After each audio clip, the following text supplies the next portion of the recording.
أعوذ بالله من الشيطان الرجيم بسم الله الرحمن الرحيم وصلى الله على سيدنا محمد وعلى آله وصحبه وسلم. Je vais Inch'Allah aujourd'hui traiter de la vie du grand connaissant d'Allah, le cheikh éducateur Sidi Mohammed ibn Abdel Qadir, qui était surnommé Ibn Qaddour. Ce cheikh, pour rappeler un petit peu la silsila, c'est le cheikh Sidi Mohammed al-Bouzidi. Il avait été surnommé Ibn Qaddour en référence à son oncle Qaddour, qui l'éleva à la mort de ses parents. Sidi Mohammed Ibn Qaddour était un sharif, un descendant du prophète sallallahu alayhi wa sallam.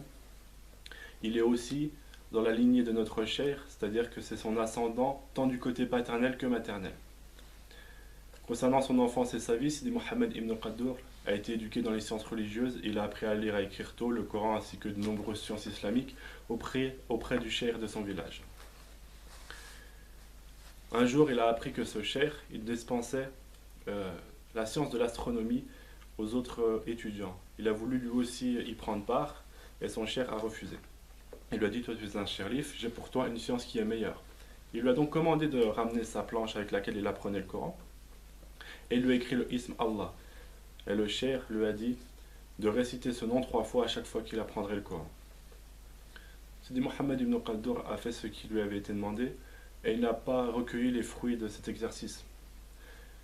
Quand il allait dire ça à son cheikh lui a demandé comment le réciter le nom et il se trouve qu'il le récitait de la même manière qu'il lisait le Coran.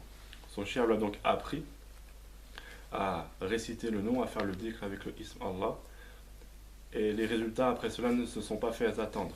C'est-à-dire que Sidi Mohammed ibn Qaddour a été retrouvé par son cheikh totalement hors de lui, évanoui.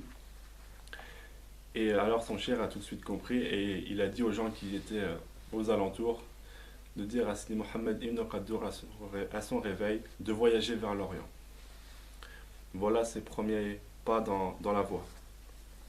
Pour faire une petite parenthèse à ce niveau-là, ce cheikh que j'ai dit c'était le cheikh de son village, il n'est pas nommé dans sa biographie, mais il est très probable que ce cheikh soit Sidi al-Mahaji. Sidi al-Mahaji, il est dans la silsila, il vient avant Sidi Mohammed ibn Qaddour.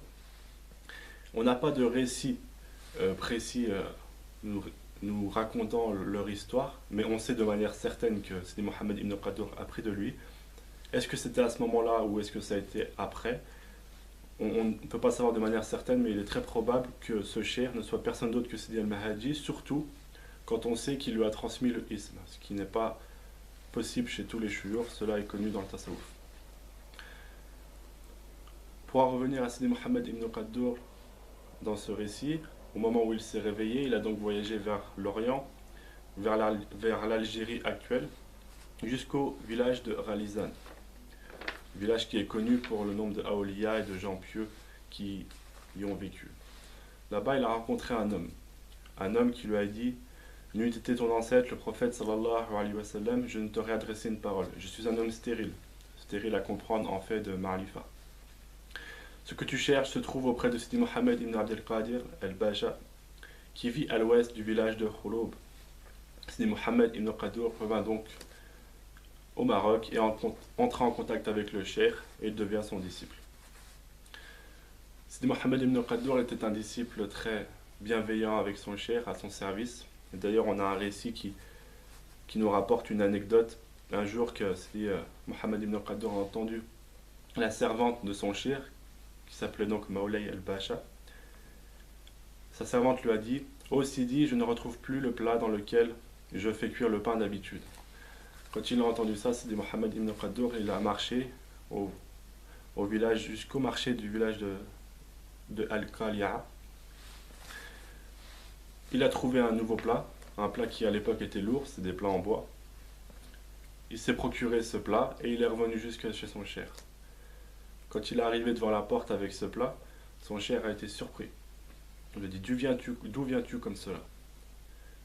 Et Sidi Mohammed ibn Qaddour lui a répondu: du marché d'Al-Qali'a. Le cheikh s'étonna de ce jeune qui était patient et qui cherchait par tout moyen la satisfaction de son cheikh. La cause de son ravissement. La cause de son ravissement se trouve dans son état du début. Un jour, Sidi Mohammed ibn Qaddour a lu la sourate Taha jusqu'au verset où où il est écrit « Je lus, qu'est-ce qui t'a pressé de quitter ton peuple, ô Moussa ?» À ce moment-là, Sidi Mohammed ibn Qadour dit lui-même « Mon âme sortit de mon corps comme une flèche, elle ne s'arrêta qu'au-dessus du arche. Mon corps resta comme s'il n'avait pas d'âme pendant une durée de 40 jours, comme s'il restait sur le dos à contempler les étoiles. Je lus alors la parole, Seigneur, tu n'as pas créé cela en vain, gloire à toi. Je racontais au cheikh ce qui m'était arrivé. Le cheikh lui a donc dit après que c'était une bonne nouvelle, que ceci lui est arrivé sans grands efforts, et que ce n'était pas arrivé à quelqu'un depuis longtemps, et que ceci était une sorte de fat. Concernant les épreuves que Sidi Mohammed ibn Qadour a subies dans la voie, elles sont nombreuses et surtout elles viennent des proches de son cheikh, qui étaient jaloux de la relation que Sidi Mohammed ibn Qadour avait avec son cheikh. Une jalousie qui n'était pas anodine parce qu'elle a arrivé même à faire penser au cheikh que ceci pourrait venir à lui faire du mal. Il a donc commandé à Sidi Mohammed ibn Qadour de partir. Sidi Mohammed ibn Qadour a été obligé d'obéir à son cheikh à contre-cœur, donc il est parti mais pas loin, il est juste resté au pied de la montagne. Il vivait comme cela la journée, c'est-à-dire qu'il restait au pied de la montagne, il se nourrissait de ce qu'il trouvait, il est rapporté qu'il se nourrissait d'escargots entre autres. Et la nuit, il se rapprochait de son cheikh en cachette, pas en allant rencontrer le cheikh directement, mais en allant nourrir ses bêtes. Il a fait ça un certain temps jusqu'à ce qu'il se fasse prendre par un des proches de la famille de Sidi Moulay el-Bacha. Et au moment où ils l'ont pris, ils ont averti le cheikh. Sidi Mohammed ibn Qadour, le lendemain, est revenu. Le cheikh, quand il a su que quelqu'un venait vers ses bêtes la nuit, il a décidé de monter la garde. Il a donc trouvé Sidi Mohammed ibn Qadour qui, comme à son habitude, était venu. Il lui a dit « Qui est-ce » Sidi Mohammed ibn Qadour, il lui a dit « C'est moi, Ibn Qadour ». Il le fit s'approcher et fut content de le voir. Et c'est à cette occasion-là que Sidi Moulay el-Bacha renvoya tous ces fouqara et leur informa que Sidi Mohammed ibn Qadour lui avait tout pris spirituellement. La succession avec son cheikh, donc ce qu'il lui a dit exactement, son cheikh c'est « Va dans ton pays, tu as l'autorisation divine, mais sois généreux et fais attention à la jalousie de tes frères les shurafa ». C'était Mohammed ibn Qadour, il s'est exécuté, il y est allé et il s'est arrêté à la tombe de son ancêtre, c'était Mohammed ibn Ali. Là-bas, il a commencé à faire da'wah pour la tariqa, il a commencé à apporter l'épreuve de la voie, il a commencé à donner le wird aux gens et à enseigner le Coran dans un village à côté. Voyant qu'il avait été élu par Allah, voyant les signes de sa distinction, certains shurafa ont commencé à le jalouser d'une manière encore très forte parce qu'ils en sont allés jusqu'à comploter pour le tuer. Et un jour que Sidi Mohammed ibn Qadour est rentré de là où il enseignait le Coran, il a vu un homme qui se cachait derrière un arbre. Sidi Mohammed ibn Qadour l'a alors interpellé, il lui a dit « Êtes-vous donc jaloux des décrets d'Allah ?» L'homme s'est retrouvé comme paralysé, il n'a rien pu faire. Et quand il est retourné vers les siens avec lesquels il avait comploté contre Sidi Mohammed ibn Qadour, ils lui ont dit que c'était un homme peureux. Ils ont donc envoyé une autre personne pour s'occuper de Sidi Mohammed ibn Qadour. Par la grâce d'Allah, le cheikh a encore échappé à ce qui lui était réservé par ses complotistes, mais une de ses servantes a été tuée. Là, à ce moment-là, Sidi Mohammed ibn Qadour, il a compris que c'était un signe d'Allah et qu'il fallait qu'il quitte cette région. Il allait dans un endroit, c'était une montagne qui s'appelait Ain Zawra. Il y creusa 2 grottes. Une grotte qu'il prit comme maison et une autre grotte où il enseignait le Coran et ils faisaient leurs assises de dhikr. À cette époque, il avait déjà des disciples, et dont Sidi Mohammed el-Bouzidi, qui sera son héritier. Et Sidi Mohammed el-Bouzidi nous raconte dans un récit comment ça se passait à ce moment-là. Nous étions auprès de Sidi Mohammed ibn Qadour un jour, mangeant des herbes, buvant de l'eau de Ain Zawra et dormant sur de la paille. Les fouqara l'appelaient alors le brocard vert. Quand le cheikh nous envoyait chercher des produits de la terre pour vivre, ceux avec qui j'étais et moi-même prenions les herbes qui pouvaient être cuisinées. Je prenais tout ce qui me tombait sous la main sans regarder plus loin. Les Fouqara me reprochèrent cela. Tu prends des herbes qui ne peuvent être mangées.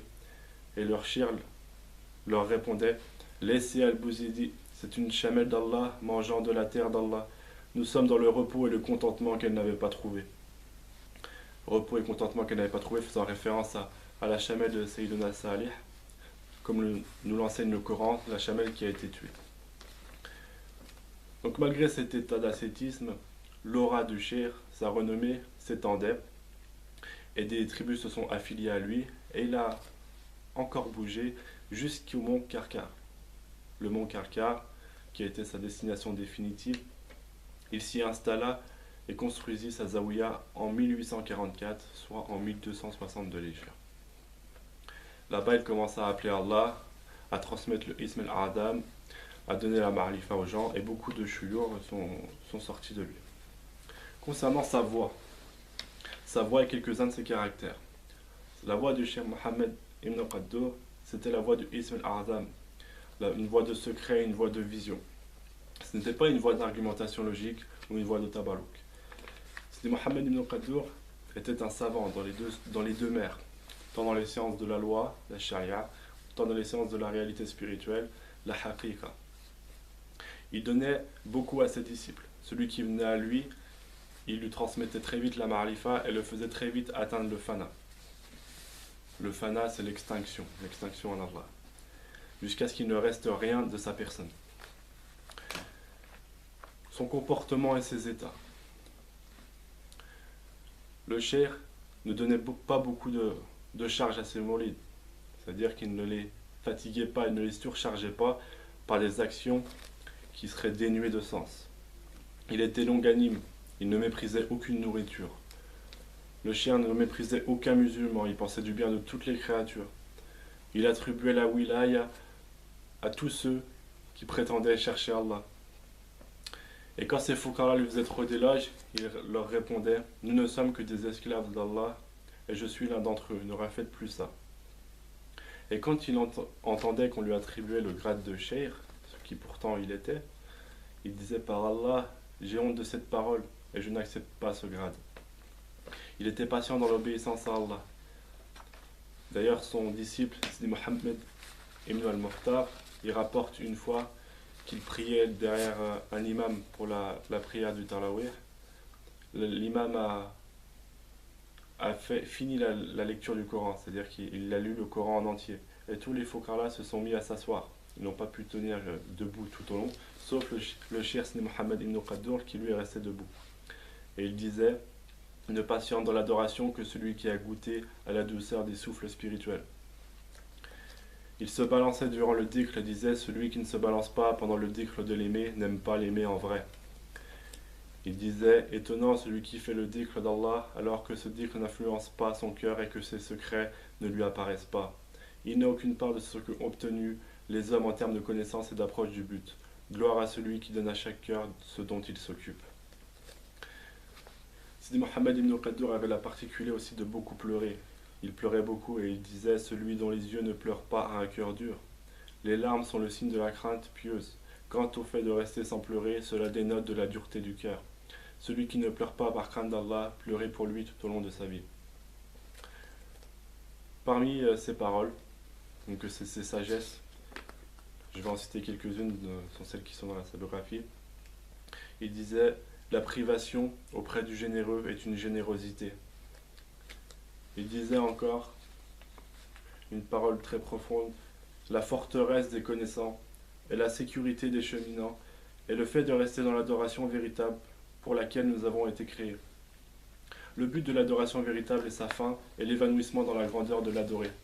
Ainsi l'homme reste devant son maître sans science et sans action, sans mouvement ni arrêt.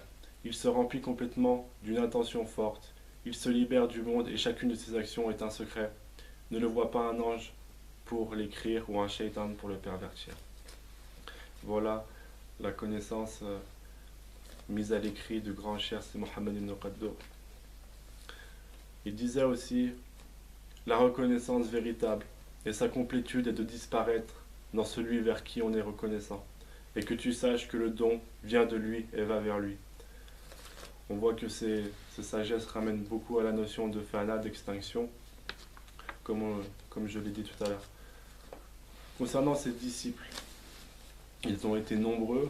Parmi les plus notables, il est connu que Sidi Mohammed ibn Qaddour a eu beaucoup de disciples, et parmi eux, on pourrait citer Sidi Mohammed ibn Muhtar al-Qadawi, dont le cheikh attesta de sa marifat, de sa bonne compréhension. Sidi Abdul Qadir ibn Adda al-Himari, Sidi Mohammed al-Hibri, Sidi Ahmed ibn Abdillah et son frère Sidi Muhtar, Sidi Mohammed ibn al-Habib al-Bouzidi, son héritier, Sidi Maulay Tayyib ibn Mohammed ibn Qaddour, son propre fils. Sidi Mohammed ibn Qaddour n'a pas écrit de livre, il a juste laissé ses chouyours, ses disciples, qui sont devenus des chouyours, et il le disait, par Allah, j'ai laissé des aflad et des chouyours. Ses enfants, les enfants du Cheikh Sidi Mohammed ibn Qaddour, il laissa 4 enfants mâles, Sidi Tayyib, Sidi Mohammed, Sidi Ahmed et Sidi Saïd, et 3 enfants femmes, Saïda Aïcha, Saïda Halima, Saïda Fatina. Sa mort, il est mort en 1884, soit 1301 de l'Hégire. Il a été enterré donc à Karkar, dans sa zaouia. Sa tombe y est toujours et elle est visitée par de nombreuses personnes.